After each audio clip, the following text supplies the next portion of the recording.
Hey guys, what's up? My name is Anthony. Welcome to another edition of B&A Sports Talk. We're on to another sick update. I'm feeling pretty good. I had 2 nights of pretty good sleep. I've been sick for the entire month of May. You know, the month of May is like an F tier month. May sucks, but we're gonna get through it, and I'm feeling good. Kind of like I've still had to like cough a little bit today and whatever. But if that's enough 30-second sick update. Let's talk about New York Giants football. Let's talk about tight ends. That's pretty much all I want to talk about in this video because I did a little bit of a deep dive on Levine, Lolo, and I'm going to tell you what I found. But before that, I want to, preface it by saying tight end is going to be a really interesting position to watch, especially in training camp for the Giants. Like, you have Evan Engram, Cant Smith, obviously Levine, Lolo, Kyle Rudolph. Now, Kelvin Benjamin, who I think is going to be more of a, week 6, Cant Smith goes down or something, and it's going to be like, oh, yeah, we still have contact with you. Can you, fill in for a game or two while he's, banged up? Kind of like one of those. I just can't see him. And it's kind of just a little bit of a wild card. Maybe he develops into something. Maybe he'll help out some other players and teach them some things. Maybe it's just, I don't want to say a locker room thing because Joe Judge doesn't like that locker room stuff. He doesn't bring in people just to bring in people. But I'm a little bit skeptical of that. And then you have other positions that I'm really looking forward to, too. The camp battles like running back, outside linebacker, wide receivers. But tight ends is going to be really interesting to watch through the OTAs that start on Monday again, and then again through training camp. Let's just transition to Levine Toilolo topic. I'm trying to stall a little bit. He got rated 56 on PFF. Okay, I'll just say it. That'll be the first thing I say, and that's going to ruin all my credibility. But Levine Toilolo is not a great blocker. He had limited receptions this year. I don't have the numbers in front of me. I'll probably put them on the screen. But he was rarely used in pass sets. He was used a lot of those 3 tight end blocking, that 13 personnel, or I guess maybe even 3 personnel if you even had a running back. But he was very rarely used in the passing game. And when he blocked against Seattle, especially, I watched Seattle in the Browns game, just focused on him completely. He had 57% of snaps in the Seattle, 33 against the Browns.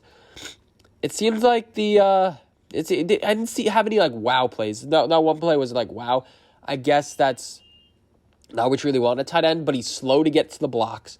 He's not really that strength and powerful, which you'd expect for a 6'7" guy. It seems like he's there, and then any skilled linebacker with the dam is just going to take him. Now, he does have some right tackle skills. He does have the technique down, and I think Joe Judge kind of trusts that. But he's turning 30 years old. He's actually 10 years to the day older than my brother, which is kind of cool. It doesn't really mean anything. It's not even me. It's my brother, but that's kind of cool. Shout out, Steven.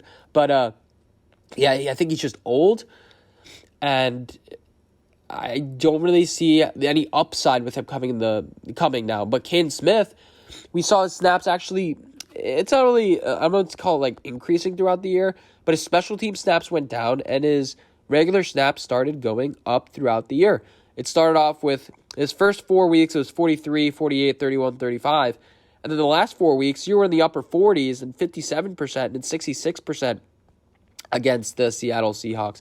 More than Levine Toilolo. And then you saw those special team snaps start going really down. The meaning, I think that Joe Judge is trusting this guy more. Now, his stats aren't going to blow you away, but I think he's quicker. He's a little bit less strong. He can't really push guys, but his effort is great. I say Evan Engram is maybe even a better blocker than Levine Toilolo because he's willing to get down in the dirt and block.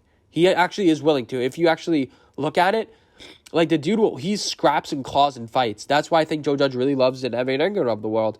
And I wouldn't trade this guy away because there's just so much talent that, how much worse can it be? You're not going to sell a guy at his lowest value.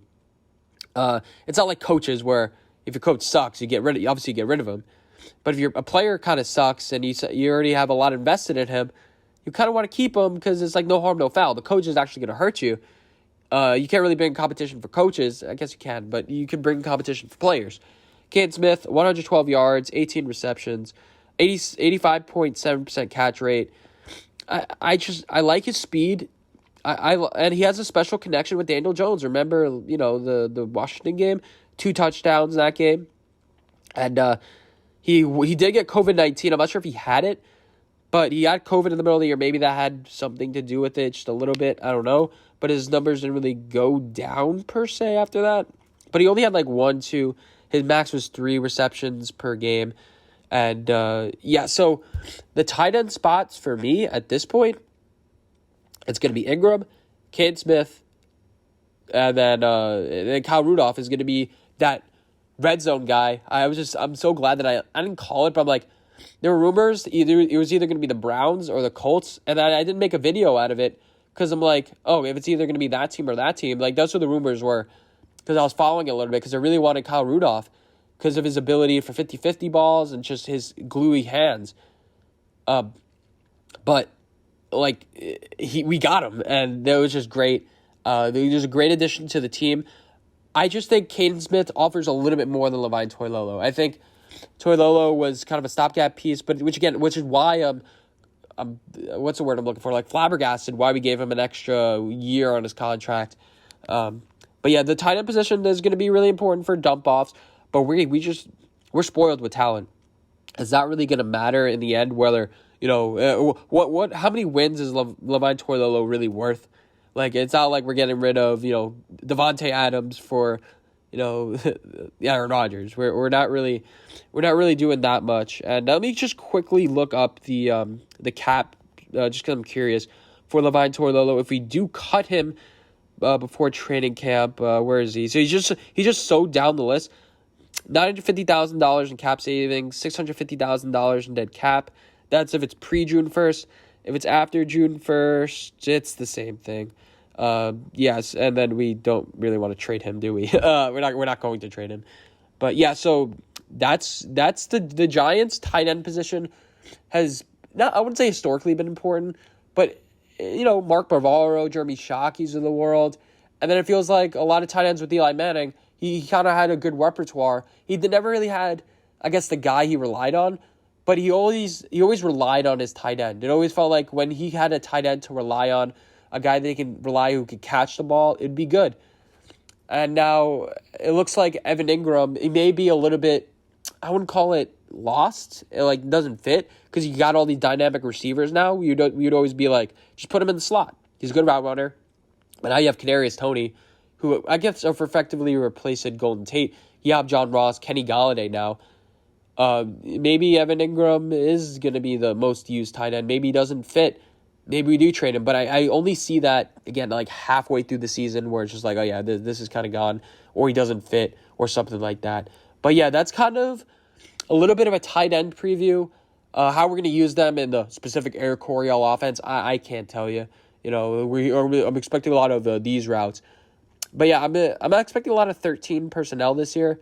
I think it's just going to be a variety of just stuff, honestly. It's going to be a variety of looks. I don't think we're going to be running a lot of 13 personnel anymore, really, where we just, run the ball up the gut. I think it's going to be a lot of spread stuff.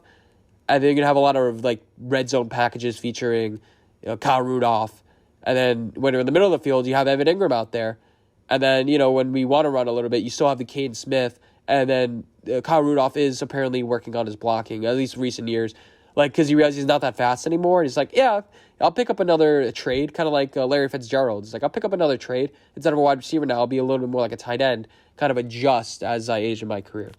But hope you guys did enjoy this video. Let me know what you guys think. And I'll see you guys in my next one. Bye, guys.